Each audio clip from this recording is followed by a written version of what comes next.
Hi friends, welcome to Indhus kitchen. இன்னைக்கு நம்மளோட கிச்சன்ல பிகினர் சீரிஸ் எபிசோட் 10. எல்லாருக்குமே ரொம்பவே யூஸ்ஃபுல்லான குழம்பு மிளகாய் தூள் ரெசிபி பார்க்கலாம். டேஸ்ட் வந்து அவ்வளோ சூப்பராக இருக்கும். இந்த தூள் மட்டும் இருந்ததுன்னா போதும். எல்லா வகையான குழம்பு varieties, sambar, kurma varieties, non veg gravies, வறுவல் ஐட்டம்ஸ்ன்னு சொல்லிட்டு எல்லாமே செய்யலாம். எல்லாத்துக்குமே இந்த ஒரு தூள் மட்டுமே போதும். வாங்க இப்போ செய்ய ஆரம்பிக்கலாம்.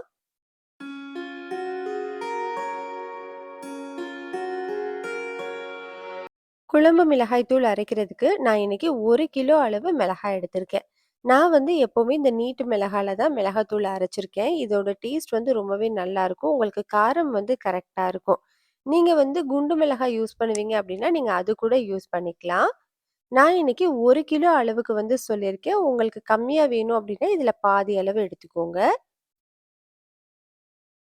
1 கிலோ அளவு மிளகாய் எடுத்தோம் இல்லைங்களா? அதுக்கு 1/2 கிலோ அளவு மல்லி எடுத்திருக்கேன். ஏன்னா நம்ம மத்த சாமான்கள் எல்லாமே சேர்க்கும்போது நம்மளுக்கு காரம் வந்து கரெக்ட்டா வந்துரும்.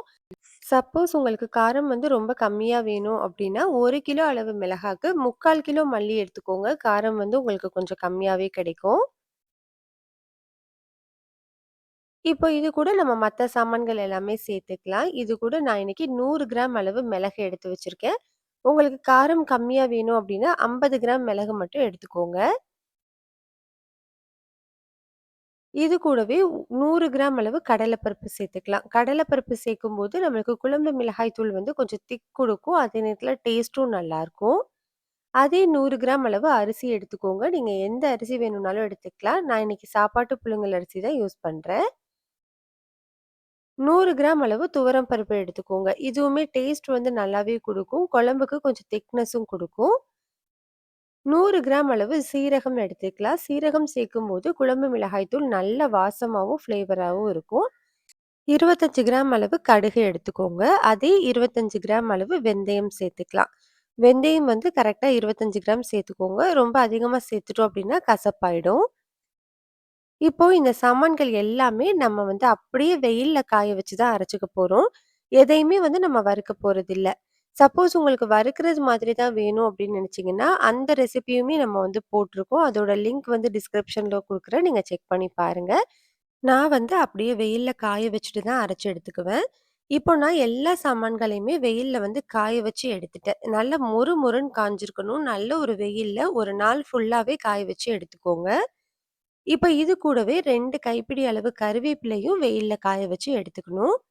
கருவேப்பிலையும் நல்லா மொறு மொறுன்னு இருக்கணும். அந்த அளவுக்கு நல்லா காய வச்சு எடுத்துக்கோங்க. இது வந்து நல்ல ஒரு ஃப்ளேவர் குடுக்கும். இப்ப இது எல்லாத்தையுமே நம்ம வந்து மிஷின்ல குடுத்து அரைச்சு வாங்கிக்கலாம். இப்ப நான் மிஷின்ல குடுத்து அரைச்சு வாங்கி எடுத்துட்டேன். பாருங்க நம்மளுக்கு குழம்பு மிளகாய் தூள் வந்து ரெடி ஆயிடுச்சு. நம்ம வந்து தூள வந்து வாங்கிட்டு வந்த உடனேயே இந்த மாதிரி ஒரு பேப்பரோ, இல்ல ஒரு துணியோ விரிச்சு, அதுல நல்லா கம்ப்ளீட்டா இந்த மாதிரி ஆற விட்டுறணும். சப்போஸ் நம்ம சரியா ஆற விடல அப்டின்னா, குழம்பு மிளகாய் தூளோட கலர் வந்து நம்மளுக்கு உடனே கருப்பான மாதிரி ஆயிடும்.